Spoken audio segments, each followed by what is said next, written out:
गृह मंत्री जी, सीएए कब लागू होगा? तो इस पर कोई टाइमलाइन आप कह सकते हैं कि कब होगा?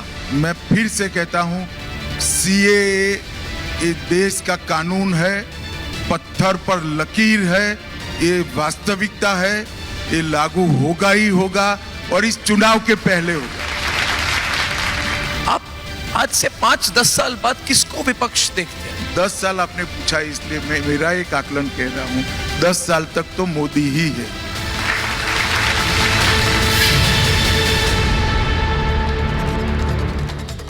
नमस्कार, आप देख रहे हैं महाभारत, आपके साथ मैं हूं सुजाता कुकरेती और आपको बता दूं कि आज महाभारत में खास हेडलाइंस यहां रिपब्लिक समिट से निकल कर आई हैं। रिपब्लिक की वो समिट जो साल की सबसे बड़ी समिट होती है, जिसमें बड़े बड़े राजनीतिक मंच के धुरंधर पहुंचते हैं और वो जो खबरें देते हैं वो देश की हेडलाइंस बन जाती हैं। आज गृह मंत्री अमित शाह रिपब्लिक समिट में पहुंचे थे और उन्होंने बता दिया कि 24 नहीं 29 में भी मोदी ही आएंगे। सबसे बड़ी हेडलाइन आपको बता रही हूं, 29 भी मोदी के नाम है। उन्होंने कहा कि 34 तक कोई वैकेंसी नहीं है, यानी अगले 10 साल, क्योंकि हम यहाँ द नेक्स्ट डेकेड, अगले दशक की बात कर रहे थे, तो उन्होंने कहा अगले 10 साल नरेंद्र मोदी ही है, कि आप उनकी जगह किसी को देखते हैं। और नरेंद्र मोदी आएंगे तो वो बड़े बड़े फैसले भी अपने साथ लाएंगे। बड़ी ब्रेकिंग न्यूज, बड़ी हेडलाइंस आपको आज यहाँ रिपब्लिक समिट से इस महाभारत में लेकर आ रही हूँ और उन पर चर्चा करूंगी। हमारे साथ खास मेहमान है। लेकिन आज नरेंद्र मोदी श्रीनगर पहुंचे थे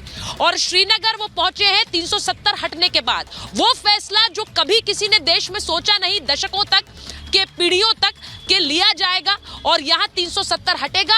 हटने के बाद हकीकत खुद प्रधानमंत्री नरेंद्र मोदी आज उसके गवाह बने श्रीनगर पहुंचकर। अब जब नरेंद्र मोदी 10 साल होंगे, क्योंकि अमित शाह ने यही कहा, अगर आने वाले 10 साल होंगे तो वो बड़े बड़े फैसले कौन से होंगे आपको बताती हूं। बड़ा ऐलान जो आज गृह मंत्री अमित शाह ने किया, पहला ऐलान, उन्होंने कहा चुनाव से पहले देश में सीएए लागू होगा। सीएए को कोई रोक नहीं सकता है, कोई ताकत नहीं रोक सकती है, पत्थर पर लकीर है, सीएए आकर रहेगा। दूसरी बड़ी हेडलाइन जो अमित शाह ने दी है, बीजेपी मानती है एक कानून बहुत जरूरी है, कश्मीर से कन्याकुमारी तक यूसीसी हो और सिविल कोड हमारा प्रण है, इसे हम पूरा करेंगे। यानी दूसरा बड़ा निर्णय, जब सरकार में आएंगे बीजेपी और नरेंद्र मोदी, तो बड़ा निर्णय क्या होगा।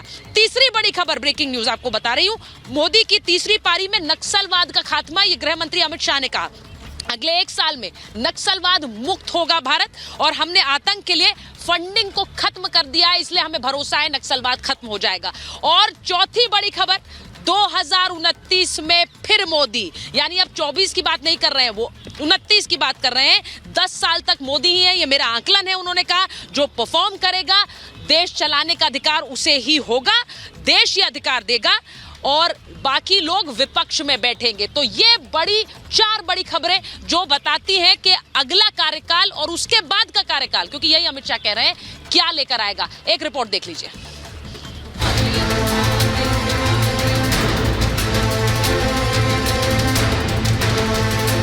मोदी ऐसे ऐसे काम कर जाते हैं जो विरोधी सोच भी नहीं पाते। क्या कुछ साल पहले तक किसी ने सोचा होगा कि जम्मू कश्मीर से आर्टिकल 370 हट सकता है, लेकिन मोदी ने वो कर दिखाया।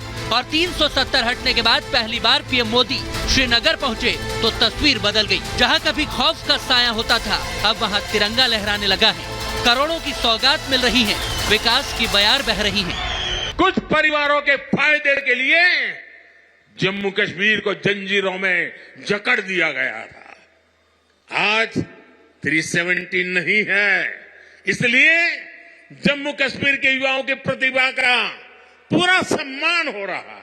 दशकों तक सियासी फायदे के लिए कांग्रेस और उसके साथियों ने 370 के नाम पर जम्मू कश्मीर के लोगों को गुमराह किया, देश को गुमराह किया।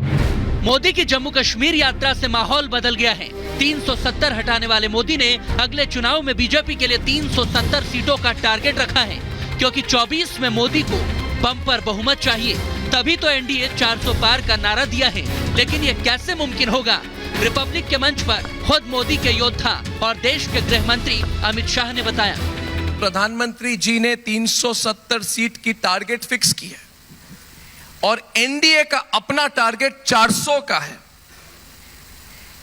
सवाल मेरा यह है अमित शाह जी कि ये जो टारगेट है, ये लक्ष्य जो है, ये सेंटिमेंट्स को लेकर है, उसके आधार पर है, या फिर कोई state to state detailed political mapping भी की गई है? देश भर में आज नरेंद्र मोदी जी को, भारतीय जनता पार्टी को, एनडीए को मिल रहा है। मैं देश के कोने कोने में गया हूं। चुनाव के पहले ही मैंने 136 सीटों का विजिट करा है। मैं आपको बता सकता हूं कि देश के कोने कोने से नरेंद्र मोदी जी के समर्थन में जनता खड़ी है। इसी के आधार पर हमने 370 के आंकड़े का लक्ष्य रखा है, 400 पार के आंकड़े का लक्ष्य रखा है। टीम मोदी का टारगेट बहुत बड़ा है, इसलिए बहुमत भी बड़ा होना चाहिए, क्योंकि अगले टर्म में मोदी कई बड़े फैसले लेने वाले हैं। उनकी तीसरी पारी कई ऐतिहासिक और बड़े फैसलों के नाम होने वाली है, जिसके हिंट वो पहले भी दे चुके हैं। हम राजनीति के लिए नहीं, राष्ट्र नीति के लिए निकले हैं। मैं बीजेपी सरकार का तीसरा टर्म सत्ता भोग के लिए नहीं मांग रहा हूं। मैं राष्ट्र का संकल्प लेकर निकला हुआ व्यक्ति हूं। क्या जून से शुरू होने वाले नई सरकार के टर्म में मोदी के टारगेट पर आतंकवाद और नक्सलवाद होगा, तो एक देश एक कानून, एक देश एक चुनाव जैसे बड़े फैसले भी देश देखेगा। मगर 24 के चुनाव से पहले ही देश में सीएए लागू हो जाएगा। रिपब्लिक के मंच पर शाह ने मोदी का प्रण दोहराकर ये बड़ा ऐलान कर दिया।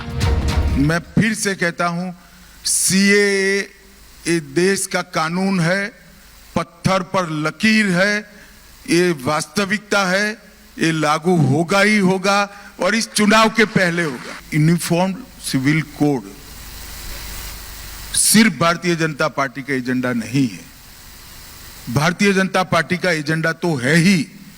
जब से हमारी पार्टी की स्थापना हुई 1950 से, तब से हम कहते हैं कि हम पावर में आएंगे तो यूनिफॉर्म सिविल कोड इस देश के अंदर लाएंगे। मैंने कहा है, पहले भी कहा है कि 3 साल के अंदर, आने वाले 3 साल के अंदर, इसका मतलब मोदी 3 में देश नक्सलवाद से पूर्णतया मुक्त हो जाएगा। इसमें कोई संशय रखने की जरूरत। 3 साल मोदी ने अगली पारी का टारगेट सेट कर लिया है। हर बड़ा मुद्दा, हर बड़ा फैसला मोदी करने वाले हैं।